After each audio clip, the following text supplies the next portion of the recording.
Bismillahirrahmanirrahim. Assalamualaikum warahmatullahi wabarakatuh. Nama saya Putri Hairul Nisa dari Prodi Ekonomi Islam kelas D dengan nomor mahasiswa 19423-174. Puji syukur kehadirat Allah Subhanahu wa Ta'ala karena atas berkah dan karunia-Nya saya dapat menyampaikan apa yang akan saya sampaikan di video kali ini. Tak lupa, salawat dan salam selalu tercurahkan kepada junjungan kita semua Nabi Muhammad Sallallahu Alaihi Wasallam yang telah membawa kita dari zaman kegelapan menuju zaman yang terang benderang seperti ini. Pada video kali ini, izinkan saya menyampaikan sedikit yang saya ketahui tentang konsumsi dalam perspektif ekonomi Islam. Bagaimana sih sebenarnya prinsip konsumsi dalam ekonomi Islam itu sendiri? Oke, jadi sebelum masuk ke pembahasan mengenai konsumsi, saya akan membahas sedikit mengenai permintaan. Sebenarnya apa sih permintaan itu? Permintaan itu sangat berkaitan dengan konsumsi. Kenapa? Ketika kita mengonsumsi, pasti kita akan melahirkan atau akan membuat suatu permintaan. Jadi apa sih sebenarnya permintaan itu? Permintaan itu menurut salah satu tokoh yaitu Supritno itu adalah suatu barang dan jasa yang diinginkan untuk dibeli atau dimiliki pada berbagai tingkat harga yang berlaku di pasar pada waktu tertentu. Apa sih maksudnya? Jadi permintaan itu adalah suatu barang ataupun jasa yang kita inginkan, yang kita ingin gunakan ataupun kita ingin beli dengan harga yang dapat kita realisasikan dan dengan waktu yang kita butuhkan, dengan kapan waktu itu, dengan kapan barang dan jasa itu kita butuhkan, seperti itu. Setelah kita mengetahui apa itu permintaan, maka sekarang saya akan masuk membahas mengenai apa itu konsumsi. Konsumsi itu adalah, menurut bahasa, konsumsi itu artinya membelanjakan. Maksud membelanjakan di sini itu membelanjakan sesuatu atau membelanjakan uang kita untuk menggunakan hasil barang atau jasa dari suatu produksi, kayak gitu. Jadi ketika kita membelanjakan sesuatu tersebut, maka kita disebut sebagai konsumen. Nah, sebenarnya apa sih prinsip dalam konsumsi di dalam perspektif ekonomi Islam itu sendiri? Jadi dalam perspektif ekonomi Islam itu sendiri, konsumsi ini memiliki tujuan untuk mencapai suatu maslahah, yang dimana maslahah itu apa sih? Kalian tahu gak sih apa itu maslahah? Jadi maslahah itu adalah segala bentuk sesuatu, baik material maupun non material, yang dapat meningkatkan derajat manusia sebagai manusia yang mulia, kayak gitu. Apa sih maksudnya? Jadi maksudnya itu suatu hal yang dapat meningkatkan derajat manusia menjadi manusia yang lebih mulia di mata Allah Subhanahu wa Ta'ala, seperti itu. Itu yang dimaksud dengan maslahah.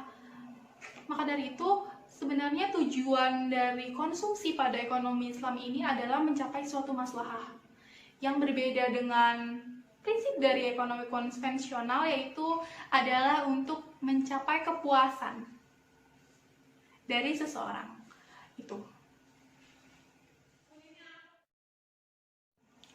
Oke, setelah kita mengetahui tujuan dari ekonomi konsumsi dalam ekonomi Islam sendiri itu adalah mencapai suatu maslahah, maka selanjutnya kita harus mengetahui prinsip-prinsip dalam ekonomi Islam dalam konsumsi di perspektif ini. Oke, bagaimana sih sebenarnya prinsip-prinsip konsumsi dalam perspektif ekonomi ini? Ekonomi Islam itu sendiri, oke. Yang pertama, saya akan menjelaskan mengenai prinsip, yaitu adanya pembedaan antara barang yang halal dan barang yang haram. Ketika seorang konsumen muslim ingin mengkonsumsi suatu barang, maka ia harus memperhatikan keadaan barang tersebut, apakah barang tersebut halal ataupun barang tersebut haram. Karena ketika seorang konsumen muslim itu mengkonsumsi suatu barang yang halal, maka itu dapat membantunya untuk mewujudkan tujuan dari prinsip konsumsi dalam perspektif ini itu sendiri, yaitu mencapai maslahah. Dan juga Allah telah berfirman dalam Quran surat Al-Baqarah ayat 168 yang bunyinya, A'udzubillahi minasyaitonirrajim.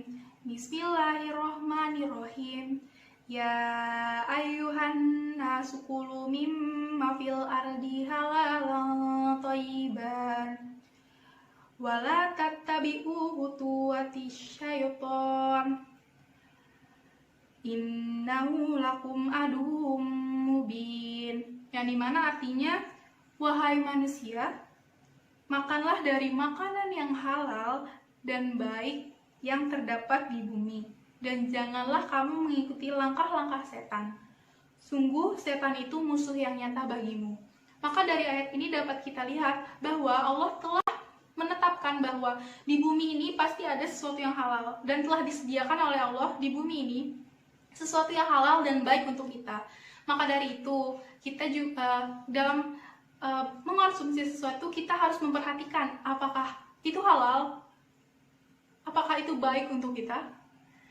Yang kedua itu ada seorang konsumen muslim itu mengkonsumsi itu memikirkan dua hal, yaitu untuk masa sekarang dan masa yang akan datang. Kenapa? Karena seorang muslim itu percaya bahwa akan adanya kehidupan lain atau kehidupan setelah kehidupan di dunia, yaitu kehidupan akhirat. Maka dari itu, seorang konsumen muslim itu juga harus mempersiapkan segala sesuatu yang mereka konsumsi itu bukan hanya untuk di dunia atau masa yang sekarang, tetapi untuk di masa yang akan datang, yaitu akhirat.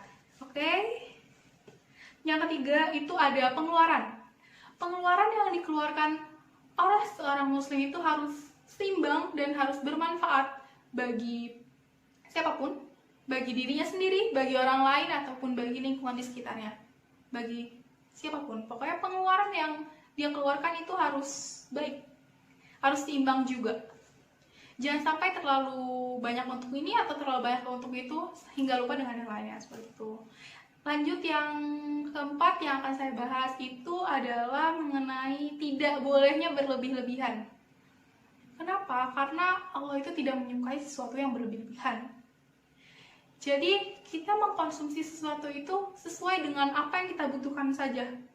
Oke, sebelum ke ayat Al-Qur'annya, saya akan membahas bahwa di dalam